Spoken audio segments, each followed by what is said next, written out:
আসসালামু আলাইকুম। মানুষের বিনোদনের অন্যতম মাধ্যম হচ্ছে পিকনিক। আমাদের দেশ থেকে প্রতি বছরই ছেলেমেয়েরা নৌকা পিকনিকে যায়, কিন্তু এসব পিকনিকে আমরা কি দেখতে পাই বলুন তো দেখি। এসব নৌকা পিকনিকে গিয়ে ছেলেমেয়েরা নাচানাচি করতেছে, নেশা করতেছে। নাচানাচি আমি বাদ দিলাম, নাচানাচিকে যদি আমি এক পাশে রাখি, শুধু নৌকা পিকনিকে নয়, যে কোনো পিকনিকে গেলেই ছেলেমেয়েরা নাচানাচি করে, সেইটাকে যদি আমি এক সাইডে রাখি, তাহলে কি তারা যা করতেছে সবকিছু কি ভালো করতেছে? দেখবেন যখন এসব পিকনিকে যায়, তখন নদীর ধারে যদি কোনো মেয়ে বা মহিলা থাকে, তাদের দেখে কি পরিমাণ বাজে অঙ্গভঙ্গি করে তারা নাচে, এগুলো দেখলে তাদের পারিবারিক শিক্ষার কথা মনে আসে। তারা পিকনিকে যাওয়ার সময় নদীর ধারে মেয়েদের দেখে যে অঙ্গভঙ্গিতে নাচানাচি করে, সেই অবস্থা দেখে কোনোভাবে বোঝার উপায় নেই যে এদের মা বাবা আছে। দেখে মনে হবে এদের মা বাবা কেউই নেই, এদের পারিবারিক শিক্ষাটা তো নেই। তারপর কি করে, পিকনিকে একজন ছেলেকে বরকা পুড়িয়ে মেয়ে বানায়। এটা হচ্ছে পিকনিক, এর নাম নাকি পিকনিক? আপনি পিকনিকে যাচ্ছেন না নষ্টামি করতে যাচ্ছেন? আর একজন ছেলেকে কেন বরকা পুড়িয়ে মেয়ে বানাচ্ছেন? এগুলো দ্বারা কি বোঝাচ্ছেন? আপনারা তাদেরকে কি বার্তা দিতে চান? আপনারা যে অসভ্য তা তারা কিন্তু এমনিই বুঝে, যারা নদীর পাড়ে মানুষ থাকে আপনাদের নাচার অঙ্গভঙ্গি দেখে। তারপর আবার একজন ছেলেকে বরকা পুড়িয়ে মেয়ে বানাচ্ছেন, তার সাথে কি অঙ্গভঙ্গিতে নাচানাচি করতেছেন, এগুলো দ্বারা কি বোঝাতে চান?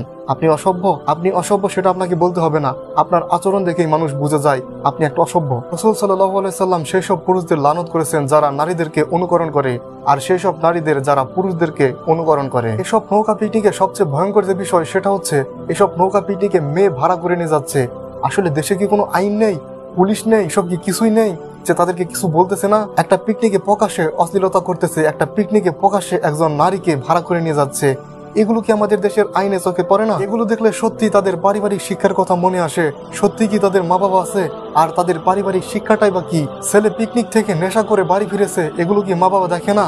আপনি কিসের মায়া করুন বলুন তো দেখি? আপনার সন্তান, সেই জন্য আপনি মায়া করতেছেন? আপনি হয়তো ভাবেন নিজেরই তো ছেলে, কি বলবো, কি বলুন তো? এসব মায়া দেখিয়ে কি লাভ? কিছুদিন আগে একদল কিশোর গ্যাং দেখলাম হাতে অস্ত্র নিয়ে পিকনিকে গেছে। তারা পিকনিকে গেছে নাকি কাউকে মারতে গেছে আসলে বলুন তো দেখি? তাদের হাতে অস্ত্র কেন?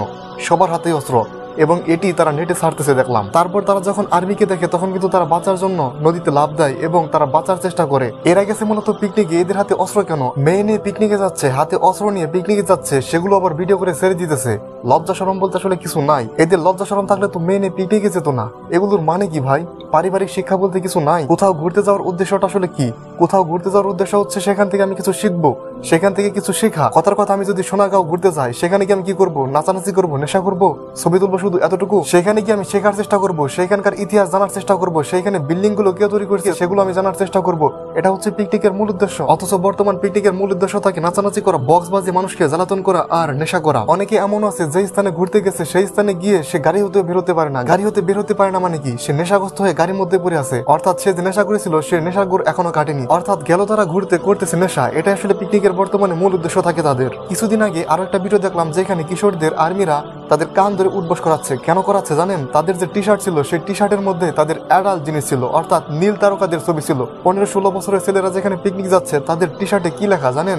জানলে অবাক হয়ে যাবেন, দেখলে অবাক হয়ে যাবেন। এদের টি শার্টে নীল তারকাদের ছবি থাকে, থাকবেই তো। এদের আদর্শ এগুলো। এদের যদি আল্লাহ তাআলার যদি বিন্দু পরিমাণ ভয় থাকতো, তাহলে কি এরকম করতে পারতো? আমার তো মনে হয় করতে পারতো না। আল্লাহ তাআলা আমাদের এসব বোঝার তৌফিক দান করুক, আমিন।